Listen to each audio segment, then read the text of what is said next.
All right, Algebra 2, hope you're doing well. We are continuing looking at trig functions. Today we're going to specifically focus on writing equations of graphs. This is sort of just switching around what we've already been doing. We've been looking at equations and pulling the characteristics off and seeing if we can graph them. Now we're going to turn it around, but we are still going to be looking at those four transformations to help us do that. Have we shifted up and down vertically? Have we shifted left and right horizontally? What is the period length? And have we stretched? What is the amplitude? So let's take a look here at example number 1. If you haven't gotten a chance, I would really recommend printing this off so that you could walk through these with me. But the first thing I'm going to do as I look at a graph, I like to see where that midline is. And so remember, the midline is going to be halfway between your maximum and your minimum. And it's where all of those zeros are going to occur. And so I like to draw the dotted line in there so that I can be sure and see what that shift is. You can notice that we have shifted up 2. So on all of the equations that we write, there will be a +2 at the end. Now, one interesting thing about writing an equation for a sinusoidal curve is that there's not just one equation to write. These are periodic functions, and so every cycle they begin again. And so there are actually infinitely many equations you could write. I'm not going to ask you to write all infinitely many. That would take your entire life and you wouldn't even be done. That'd be a little discouraging. We're just going to write 2. We're going to write one in terms of sine and one in terms of cosine. So here we know that we've shifted up 2. Remember that we have those A, B, C, and D values that go into our equation, and that vertical shift is the D. So the vertical shift, that D value is going to be 2. Next, I like to look, once I have that midline, how much am I stretching above and how much am I stretching below? That's the amplitude. And so here we're at 2, and I can count 1, 2, 3, 4, 5, 6. I'm stretching 6 above and 6 below. So I know that A value is 6.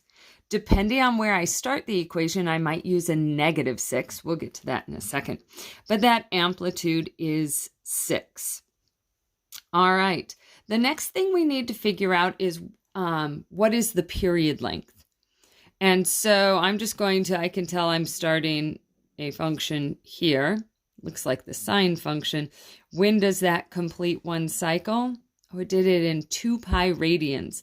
Now the B value is not 2 pi. The period length is 2 pi. And so remember, there is a relationship between that B and that period length. We know that the period is 2 pi divided by the B value. Well, you can also rewrite this equation, and it is also true that B is 2 pi divided by the period length. So this is the form that's going to be most helpful to us as we go from an equation, a graph to an equation. So if I look at that, 2 pi divided by, well, the period here was 2 pi. Hey, 2 pi divided by 2 pi is 1. B is 1. And remember that B value tells you how many cycles are in 2 pi radians? Well, there was 1. So now I'm going to begin to write my equations. Notice I didn't fill in a C value. That's because it depends on where I start and whether I'm using a sine or a cosine. So in this particular equation, the y-intercept happens to be one of the 0 values. And so I don't think I need to shift left or right to start a sine function. So I'm going to take my A value, 6 sine. Next, I would put my B value, but since it's 1, I don't think I'm going to write it. We'll just put an X. And I don't need to shift left or right to start the sine function, so then I'll just add 2. In every equation I write for this graph, the leading coefficient will be 6, and I'm going to end with a plus 2. Now, what if I wanted to do a negative sine function? Notice I could start right here because it's going down first. Well, I'm going to have to figure out where that is. This is 2 pi. Half of that is pi. So another sine equation would be negative 6 sine of, now I have to shift. Where did I go? I shifted to the right pi. So I'm going to do x minus pi plus 2. That would be a different sine equation. Different equation, same graph. Now, what I'd like for you to do is write at least one sine function and at least one cosine function. So one of each trig function. So let's look for a cosine. The 6 is going to stay the same. Then I want a cosine. So if this is positive, let's try maybe right there. Cosine begins at a maximum. Well, where did that shift? That shifted to the right. If this is pi, that's going to be pi over 2. So shift to the right, pi over 2.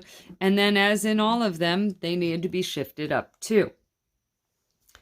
Maybe instead of starting at a maximum, you wanted to start at a minimum. What if we wanted to start the graph right there? Well, that would be negative 6 cosine of x. What are we shifting? That was pi. This must be 3 pi over 2. And then plus 2. And I could keep going writing these equations all day. How are they shifting left and right? Depending on where I begin that equation, that horizontal shift. Okay. Let's try one more example. Let's look at number 2 here. I'm going to put in this midline, and that was shifting down 1. So I know my d value will always be negative 1. I'm going to shift down 1. What's the amplitude? I'm going to check my scale. We're going by ones here. It looks like I'm stretching up 3 and down 3. So that a value will be 3.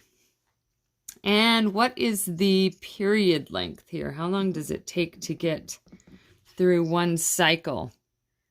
Here, starting, that looks like pi over 2.